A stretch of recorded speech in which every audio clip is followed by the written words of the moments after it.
Speaker, I rise today to speak on Bill C-14, the Medical Assistance in Dying Act.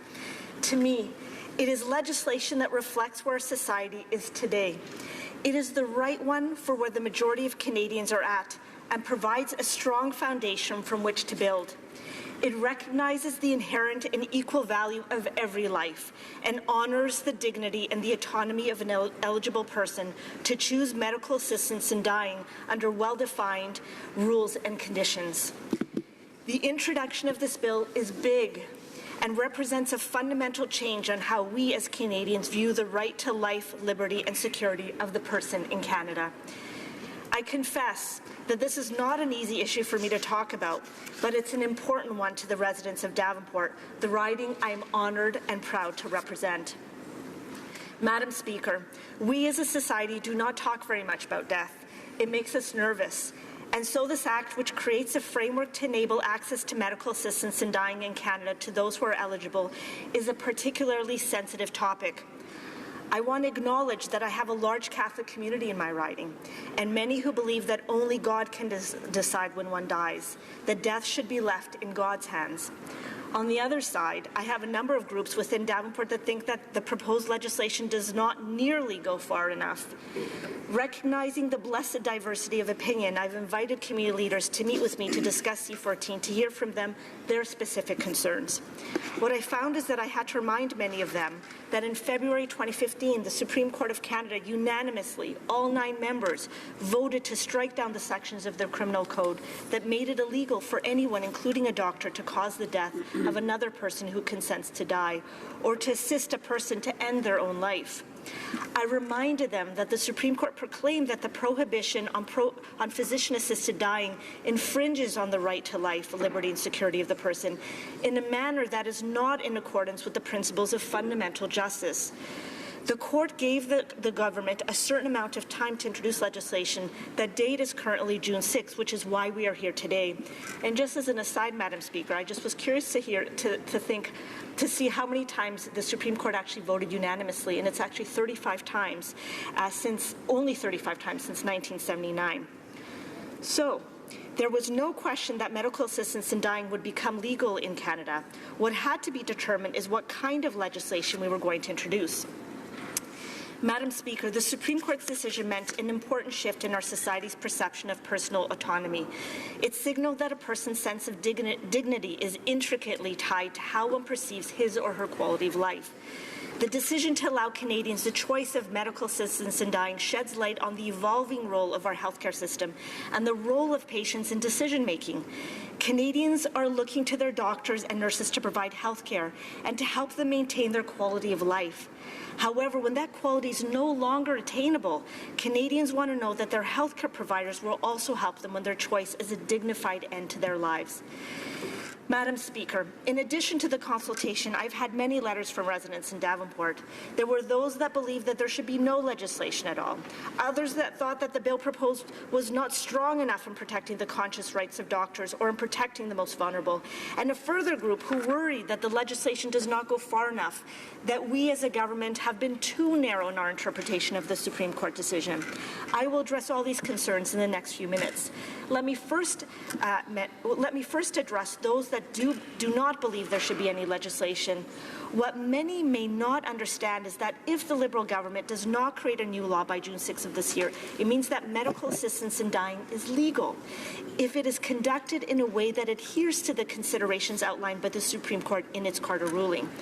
Canadians would then not have any national framework and no law, which in my opinion would lead to a Wild West where it would be up to any one person's interpretation of the Carter decision, and a situation that I believe would be open to abuses. So in introducing C-14, the Liberal government purposely created legislation that as narrowly as possible adhered to the Supreme Court decision. It is narrow because this bill is meant to be a first step. It is meant to ground the legislation properly. What the legislation would do is 3 things. It would allow physicians, nurses, and those to help them, and those who help them to provide assistance to die, to eligible patients without the risk of being charged. It would also provide safeguards to make sure that those who receive medical assistance in dying are eligible, can give informed consent, and voluntarily request it. Finally, it lays the foundation for the Minister of Health to make regulations to establish a process for monitoring reporting on the use of medical assistance in dying. I will pause for a second to reiterate the first point, because as mentioned, many have written to me to express their concern that the legislation as drafted does not protect the conscious rights of doctors. I want to be clear that there is nothing in the legislation that compels any medical practitioner or authorized nurse practitioner to provide medical assistance in dying or refer a patient to another medical practitioner. The legislation is meant to balance access to medical assistance in dying while respecting the personal convictions of healthcare providers. The legislation is also clear on who's eligible. A person has to be mentally competent, 18 years and over, make a voluntary request and give informed consent to receive medical assistance in dying. They have to have a serious and incurable illness, disease, or disability, be in an advanced state of irreversible decline in capability, experience enduring and intolerable suffering as a result of their medical condition, and be on a course towards the end of life. Death would have to be reasonably foreseeable in all of the circumstances of the person's health. Madam Speaker, protective measures are also a key part of the legislation to ensure that patients eligible have given informed consent. Patients have to make a written request for medical assistance in dying and have to have it signed by 2 independent witnesses.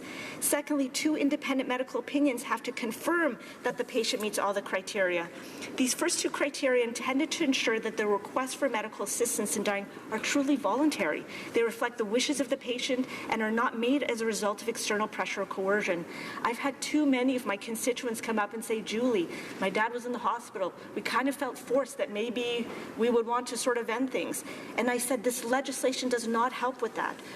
The patient has to make a written request. It has to be signed by 2 independent witnesses, and you have to have 2 independent medical opinions. In addition, the second criteria also helps to reassure the medical practitioner who would provide medical assistance in dying that he or she is acting within the scope of the law and consistent with the reasonable medical knowledge and skill. The other criteria for patients to be eligible is that there's a mandatory 15-day waiting period, patient has the right to withdraw a request at any time, and the consent must be confirmed immediately before medical assistance in dying is providing. It's a very thoughtful protocol with very strong safeguards. As part of this legislation, the foundation is also laid for the Minister of Health to establish a process for monitoring and reporting on the use of medical assistance in dying. We need to know, and Canadians need to be satisfied, that the system is operating as planned, to respect the autonomy for eligible individuals while protecting vulnerable people. Public trust and transparency in the implementation of medical assistance in dying is essential. This monitoring and reporting system will also be able to signal any issues or unexpected consequences. Madam Speaker, monitoring would also ensure that high-quality, comparable Canadian data is generated so that any future discussions about changes to the medical assistance in dying system could be made based on the best possible evidence. Indeed, there will be a review of the legislation in 5 years, which could adopt changes that reflect the data gathered in this period. For those that believe that this legislation has not gone far enough, there's a commitment to independent studies into 3 key issues that the Supreme Court in Canada and Carter declined to address. The first was the eligibility for persons under the age of 18. The second is the advance request, and the third is requests for medical assistance in dying solely on the basis of mental illness. I also think it's important to mention the palliative care and ensuring that all Canadians live as well as possible until their death is equally important to this government. Just yesterday, the Minister of Health stood in this House to reaffirm our commitment to $3 billion over 4 years for home care. The Minister is working hard with our counterparts across Canada on the next version of our healthcare accord, and high-quality palliative care for all Canadians is a key part of their deliberations. I should also mention that one of the great positive side effects of introducing this legislation is that we are having a wide discussion on a national level, and we need to be discussing this issue fully. We need to be understanding it.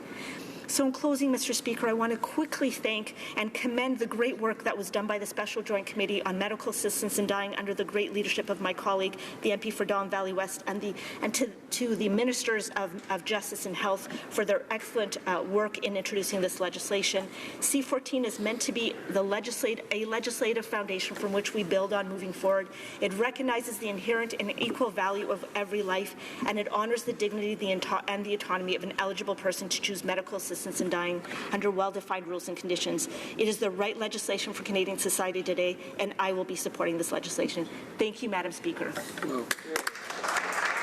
Questions and comments? Questions et commentaires?